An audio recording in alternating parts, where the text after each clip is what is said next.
Hi everyone, this is Arcadius and welcome back to Naval Creed. Today we'll be going over the American battleship North Carolina and specifically her new change to her vertical dispersion that came out in the last update. The ship was already pretty good before the change to her dispersion, but she's gotten a lot better since then. Her AA is strong enough to take on any carrier, her secondaries are actually even good enough to take on destroyers, her armor is good enough to take on battleships, and her guns are easily able to one-shot cruisers and inflict heavy damage on battleships and sometimes outright destroy them.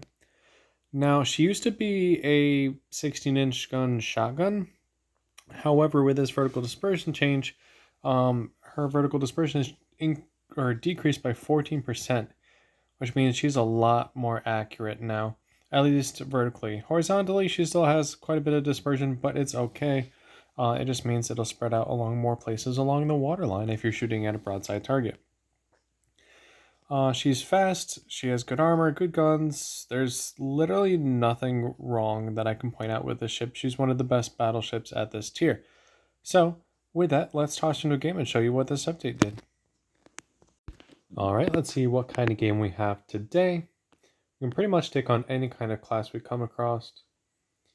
Alright, we got a carrier, 2 battleships, and 4 cruisers. This is actually a pretty good game because cargo planes are relatively easy to shoot down, and so we're going to be knocking down quite a few of those if we get focused by the carrier. Now, let's see here. So it's not just North Carolina that has had a change to her. It's also Massachusetts, Iowa, New Jersey. No, let me rephrase that. Iowa, Missouri, and Montana, as well as Montana Galaxy Flame. So we're going to be doing a video on all of those ships, though I'm not entirely sure about Montana Galaxy Flame yet, because it's just a copycat of Montana. There's no real difference between them. But for the most part, all of those ships have had some change to their vertical dispersion by some percentile. With North Carolina, it was the most, about 14%. Iowa and Massachusetts, it was 11%. Missouri, it was 9%. And I don't recall what it was for Montana and Orion. But there was still some change made. Like I said, it's quite easy to see a change once you actually are in a game with her. I've played games in all of these battleships since the vertical dispersion update, and it's clear as day to see the difference. And honestly, it's really welcome. It makes these American battleships just that much more powerful. So we're going to head this way on the flank. Let's see what is the other battleship, Vanguard. So we can Citadel her pretty easily. North Carolina, we can't Citadel as easily. In fact, it's really hard to Citadel North Carolina.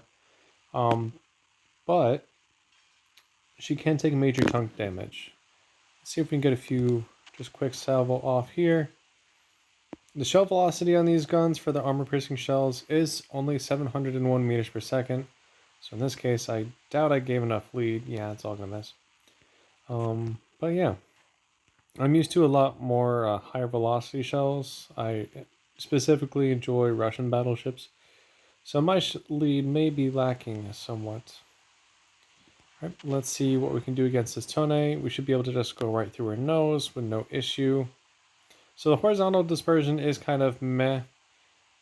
Oh, yep, we're gonna go one through the nose. But vertically, we are all in a single line pretty much. And so it's better against broadside targets than vertical targets. Or nose-in targets, I should say. So we're gonna send one more salvo towards Tone. See what we get. 3 shells right through the nose. I don't know what this Prince Heinrich is doing. And let's see if we can get some good broadside targets here. And the Kaga's on the other side, so it doesn't look like we'll be able to knock down planes anytime soon.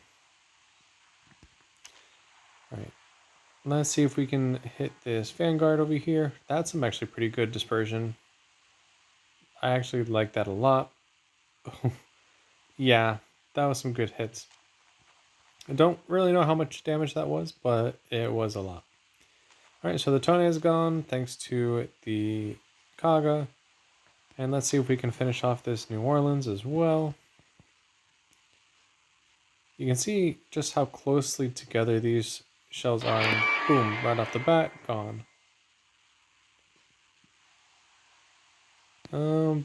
I'm going to ignore the Baltimore for right now. I could try for the Vanguard again, actually. She is still broadside to me. Though I gave too much lead this time, but I might be able to get Citadel. No, 13,000 damage though.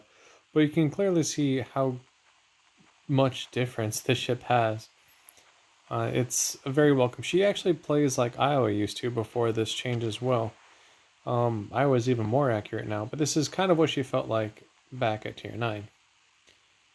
That was a strong angle, so I'm not surprised those ricocheted at all. But now we're going face to face with another North Carolina. Oh, I also have health buffs and speed buffs applied to my ship. I forgot to mention that, but this is not the normal ship. I have put some work into it. In terms of armor, this is probably one of, actually, the strongest American battleship in terms of armor. I say that only because I find it extremely difficult to be citadeled in any way, shape, or form. She is the only American battleship that I think can do that.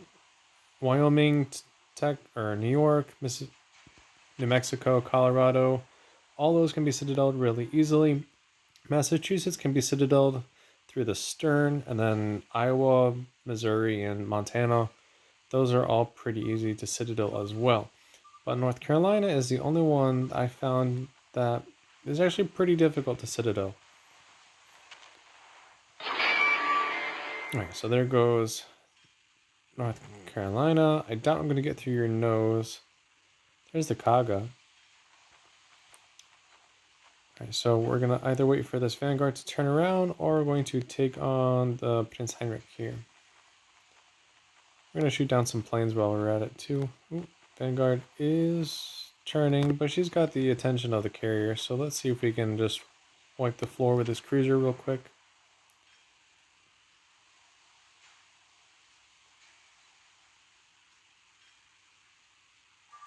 Actually, it was pretty survivable. I expected her to be at least citadeled a little bit. Oh well.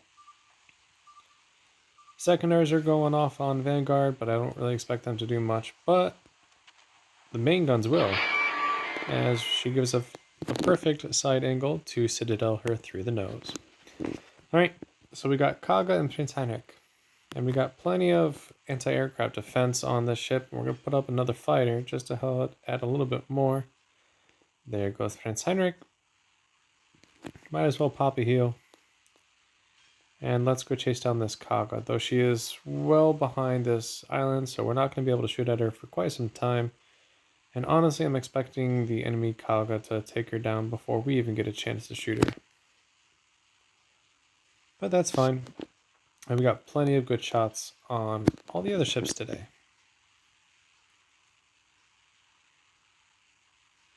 So we're just going to mosey our way this way. But yeah, definite improvement on North Carolina.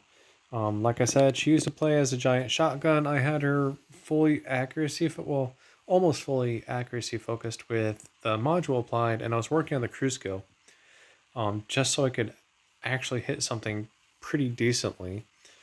But now with this change, she's already where I'd want her. I think I'm going to keep her with the accuracy module, however, until I get the crew skill, and then I might change it out for something else. Such as additional gun rotation or reload, or even additional AA, but for right now I like her where she is. And if you haven't played her yet, or haven't reached her yet, she is definitely one of the ships you want to grind. She's pretty fun. Alright, and we might be able to get the last salvo on Kaga here if our shells can... Nope, the torpedoes are going to get her. Well, no, we actually did get it. Awesome. I expected there to be 3 hits there. Alright, so let's see how we did. 186,000 damage, so not that much, but we did sink 4 ships, 67 shell hits, 6 aircraft shot down, 7 citadels, 1 fire, 2 defended caps, and 122 secondary hits. We had 182,000 damage in armor piercing, 1,500 in fires, and 2,700 in secondaries. So yeah, we hit a lot of things with our secondaries, but per usual for all American battleships, not including Illinois, our secondaries were kind of trash. So this ship is a lot better, even though she was already pretty good already. And I definitely recommend her in the tech tree if you have not already researched her. So that'll be it for today. If you like the video, make sure you like and subscribe for further content. And join me next time while we go over Massachusetts and her new change to accuracy. So again, thank you and take care.